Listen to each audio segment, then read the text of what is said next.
Bom dia a todos, mesa diretora, vereadores, vereadoras, público que nos assiste. Hoje eu venho a essa tribuna, já utilizaram mais cedo, na tribuna livre, o assunto sobre moradores em condições de rua. Relembrando, nós passamos por um momento que nós temos que mais que ouvir depois a questão de decisão. Quando as pessoas utilizam essa tribuna aqui, nós temos que ficar bem atentos àquilo que está representando o povo lá. Só que quando fala de vereadores, nós temos que responder, não era o momento para responder. Nós participamos, inclusive o Daniel Bassi estava, no Conselho Municipal de Segurança. E a ata está, eu vou verificar, no portal de transparência da Prefeitura Municipal, inclusive com pessoas que participaram daquela questão. Aí eu até falei, quem participou? Ministério Público Federal, Ministério Público Estadual, Defensoria Pública, Polícia Militar, Polícia Civil, Sociedade Civil, que estava lá, imprensa e OAB. O pessoal da OAB estava presente naquela reunião que nós discutimos. Apenas não vim aqui falar antes, porque eu estava esperando o TAC. E o TAC chegou. E ontem, faz 2 dias que eu estou realmente estudando o TAC, que está aqui, que foi firmado em 15 de dezembro de 2017. Eu não vou citar os nomes, porque faz parte já de quem estava. Prefeito municipal assinou, secretário de Ação Social, Serviço do Meio Ambiente, procuradora do município, procuradora municipal, defensor público, promotor de justiça, defensor público, Comissão de Direitos Humanos da OAB e Conselho Municipal de Assistência Social. E está gravado lá também, que foi transportado para a ata, na questão da ação social, que está realmente enxugando o gelo naquele momento. E aí, eu me ative realmente ao TAC.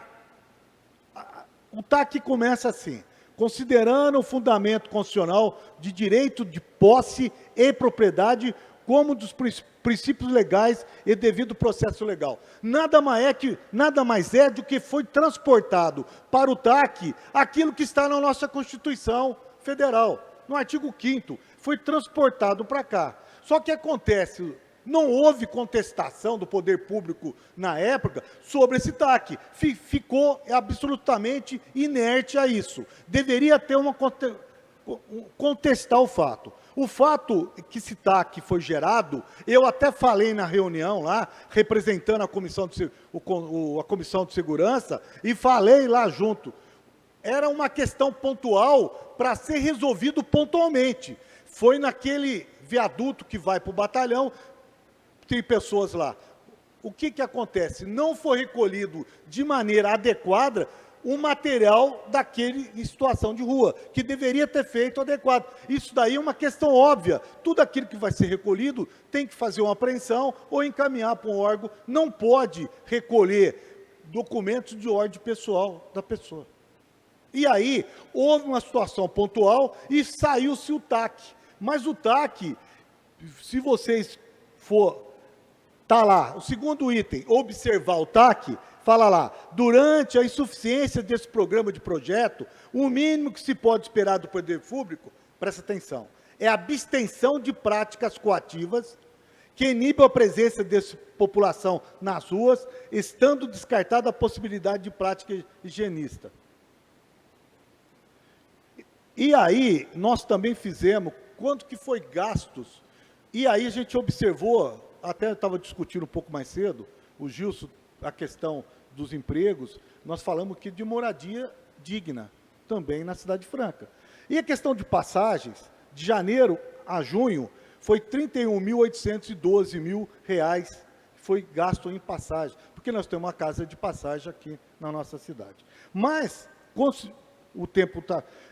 Considerando que as pessoas em situação de vulnerabilidade social e seus bens pessoais, não pode ser confundido com lixo. Então, o que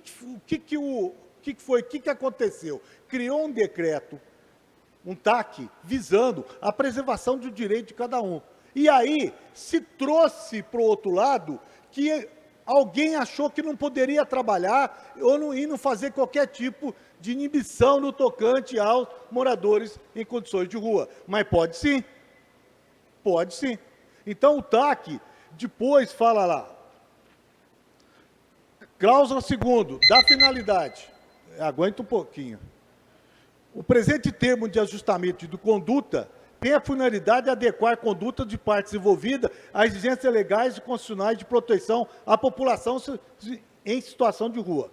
Só para terminar, lendo o TAC, tem como a prefeitura fazer algo sim. Eu estou falando. E isso está no próprio TAC.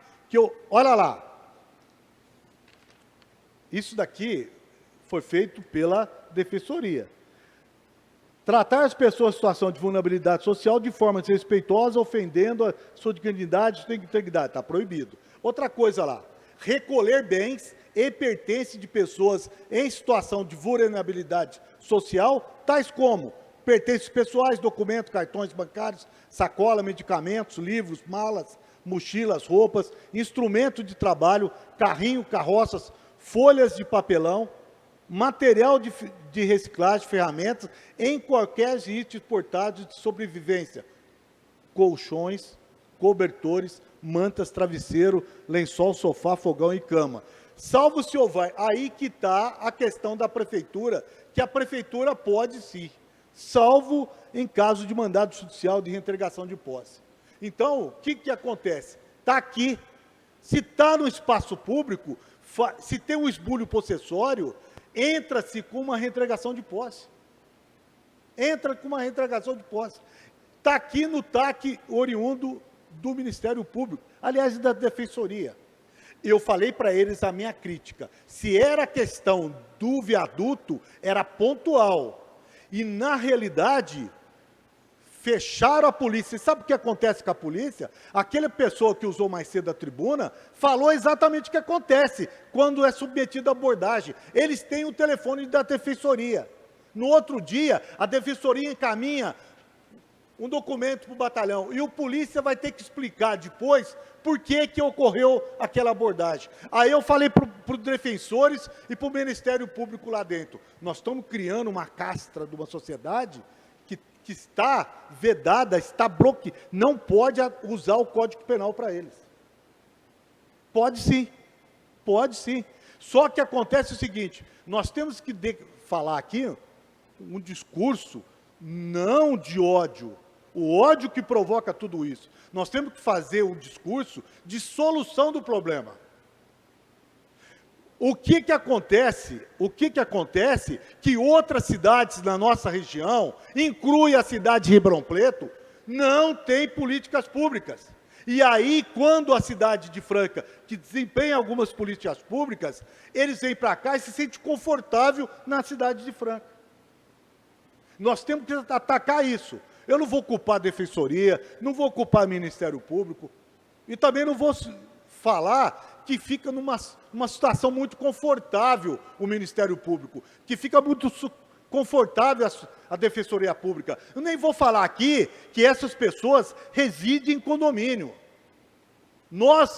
Às vezes a pessoa fala que nós não andamos na cidade. Andamos sim, nós sabemos a situação que está cada um. Só que o que acontece? Existiam moradores de rua na nossa cidade? Óbvio que já existiam. Só que eles não estavam na região central. Eu me recordo, quando eu trabalhava, no lado da rodovia Ronald Rocha, tinha uma família que residia lá, tipo de palafitas, e nós que levávamos comida para eles. Hoje tem residência. Só que acontece o seguinte, saíram da periferia, dobrou o número de moradores de rua e vieram para a parte nobre da cidade. Esses moradores já existiam na nossa cidade. Quem ia várias vezes lá no abrigo provisório, eles ficavam abaixo lá da William Azus. Já existia isso, pessoal. Cacá e eu, quantas vezes nós fomos lá? Colchões e colchões, barracas e barracas. Só que agora veio para a parte da estação. E outra coisa, está prejudicando? Está prejudicando sim. Quer desenvolver a estação? Todo mundo precisa. Só que tem um grande problema. Nós temos que atacar o que está acontecendo. Dar condições. Eu falei aqui, o discurso não pode ser de ódio. O discurso de conciliação e resolver os problemas. Aquelas pessoas, houve uma desvalorização do patrimônio? Óbvio que houve. Vai comprar uma residência lá na Formosa, vê como é que está. Hoje, os caras chegam mais cedo para ver o comércio da estação, porque defecaram lá. Tudo que falou aqui foi verdade. Tudo que falaram aqui foi exatamente a verdade. Vai ter uma nova reunião do Conselho Municipal de Segurança para chegar hoje no denominador comum, onde que nós vamos parar. Era questão de política pública, foi desenvolvida a política pública. Só que cidades da região se tornam, vêm para a nossa cidade e os caras se transformam num cidadão que acha que está acima da lei. Obrigado. Era um tema que nós tínhamos que debater. Não consegui debater com a senhora e com o advogado que estava aqui, porque era questão de tempo, né? Eu estava apenas esperando o CITAC para nós definirmos. Mas tem uma saída aqui, e essa saída foi dada pela Defensoria. Reintegração, mandado judicial de reintegração de posse. Está na letra B. Obrigado, senhor.